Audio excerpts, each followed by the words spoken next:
the disturbing real events behind Ellen Pompeo's new true crime series. Just when you thought you'd seen every wild true crime story possible, Hulu says, "Hold my beer." Grey's Anatomy queen Ellen Pompeo is finally hanging up her stethoscope.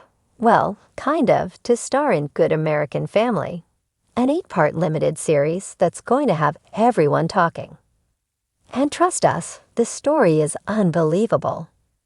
Not only is it haunting on paper, but it is actually based on a true story. In 2010, the Barnetts adopted a 6-year-old Ukrainian girl with a rare form of dwarfism. Or at least, that's what they believed at the time. Plot twist.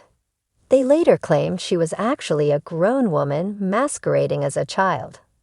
The series follows this Midwestern couple, Christine and Michael Barnett, played by Pompeo and Mark Duplass, as they navigate increasingly disturbing situations with their adopted daughter.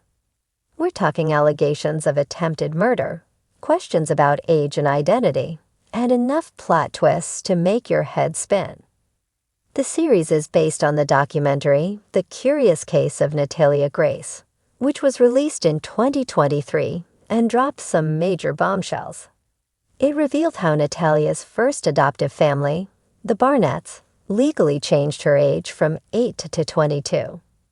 They then moved to Canada, leaving her to live alone in an apartment in Indiana. Speaking about the show, Pompeo's hopes are that viewers will confront their biases and preconceptions around the controversial adoption story. I want people just to think about how they look at things and what kind of judgments they make based on the way people look, Pompeo told Variety. I think we just need to check our own biases and question why we believe what we believe. Duplass also revealed his own initial skepticism about joining Good American Family, particularly given the high-profile nature of the case and how widely covered it was already. Look, there's a documentary, there's a movie called Orphan that has similar themes. It's been in the press. Why do we need another ripped from the headline story? Duplass told Variety. But after sitting down with the showrunners to discuss the way they plan to make the show from multiple perspectives in order to explore various biases in the story, he was convinced. That was really exciting for me because it hasn't really been seen in the miniseries format, he said. During the real-life Natalia's time with the Barnett family, they accused Natalia of trying to harm Christine in several ways, including poisoning her coffee, trying to pull her toward an electric fence, and leaving thumbtacks face up on the stairs, hoping she'd step on them. She threatened to stab my sons, drag their bodies outside, and bury them underneath the deck, Michael said in the documentary. I promise you within 5 years, someone is dead. The documentary series sparked so much controversy that they had to film a follow-up called The Curious Case of Natalia Grace. Natalia Speaks, where she finally told her side of the story. Natalia claimed that all of the Barnett's allegations about her were false. The things that Christine and Michael have said that I have done is a lie. I have never done anything that Christine and Michael have said that I have done, she said. In 2013, Natalia moved in with Cynthia and Antoine Mans and their children.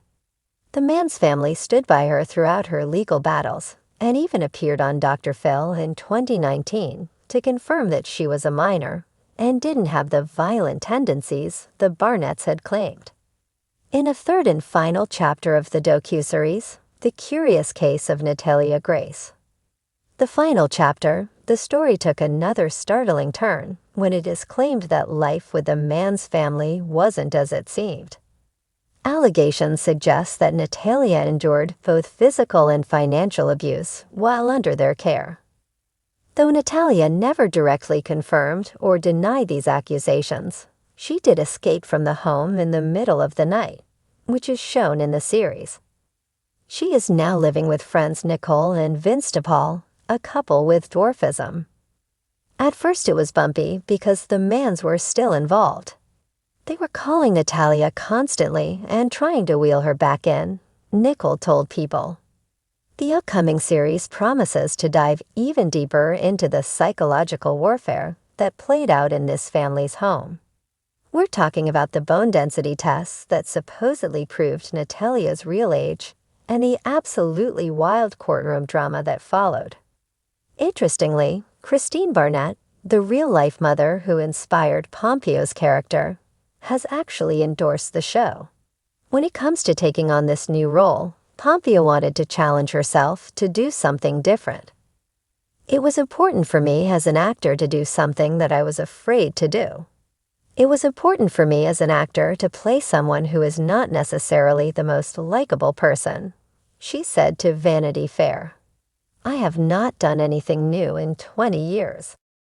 Ellen Pompeo, best known for her long-running role as Meredith Grey on Grey's Anatomy *, is stepping into the chilling world of true crime with her latest project. This new series, produced by Pompeo, dives into one of the most unsettling and bizarre criminal cases in recent history. But what makes this show stand out is its meticulous recreation of a case so disturbing that it has haunted investigators and armchair detectives alike for years. The real story behind the series is one of deception, psychological manipulation, and a trail of victims who never saw the horror coming. The case that serves as the inspiration for Pompeo's show is that of the Holloway House an eerie suburban nightmare that played out in the early 2000s in a quiet, unassuming neighborhood. What appeared to be an ordinary family home in Massachusetts concealed something far more sinister, a web of fraud, betrayal, and, ultimately, murder. #The Holloway Family's Dark Secrets. The Holloways were, by all accounts, the picture of suburban perfection. Marcus and Julia Holloway had 2 children, a successful business, and a sprawling Victorian home that became the envy of their community. But beneath their polished exterior lurked something twisted. In 2003, Marcus Holloway was found dead in the home's basement under circumstances that were initially ruled accidental.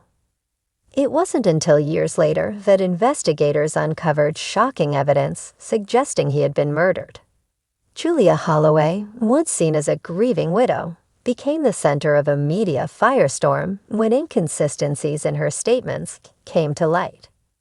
But the most terrifying aspect of the case wasn't just the murder. It was the slow unraveling of the Holloway family's carefully curated image.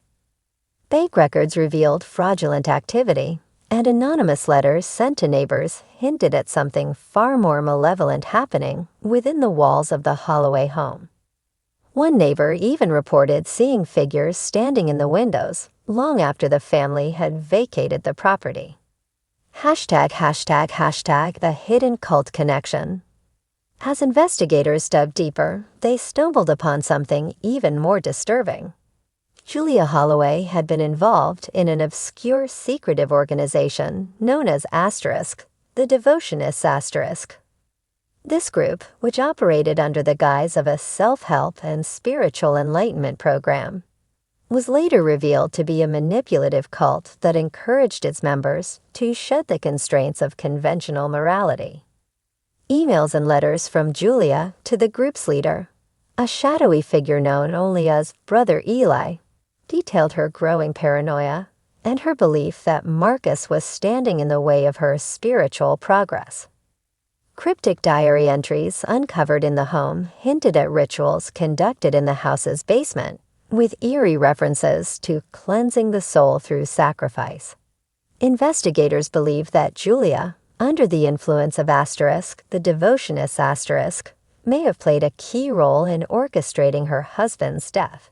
However, the case took a baffling turn when Julia herself disappeared just days before she was set to be arrested. Her abandoned car was found on a desolate road near the New Hampshire border, but no trace of her has ever been found. The Haunting Legacy. Over the years, the Holloway House has gained a reputation as one of the most haunted locations in Massachusetts. Paranormal investigators and urban explorers claim to have witnessed unexplainable occurrences within its walls. Objects moving on their own, whispers in empty rooms, and a pervasive feeling of being watched. Some believe that Marcus Holloway's restless spirit lingers, seeking justice for the crime that ended his life. Why Ellen Pompeo was drawn to the story. Pompeo, an avid true crime enthusiast, has expressed her fascination with cases that explore the psychological depths of human behavior. In interviews, she stated that the Holloway House case struck a nerve because it blended traditional crime storytelling with an eerie, supernatural undercurrent. The blurred lines between manipulation, belief, and murder made it the perfect story to bring to the screen. Her series, tentatively titled The Devotionist, The Holloway Mystery will not only dramatize the events, but also incorporate real-life interviews with investigators, former cult members, and experts on psychological coercion. It's set to be a blend of investigative journalism and dramatized storytelling, something Pompeo believes will resonate with audiences who crave both gripping storytelling and factual accuracy. What to expect from the series. Pompeo's series promises to delve deep into the twisted psychology behind the case, shedding light on the dangerous power of cult influence and the terrifying reality that sometimes the people we trust the most can be our worst enemies. With a high-profile team of writers, crime analysts, and consultants, the series aims to do justice to the real-life horror.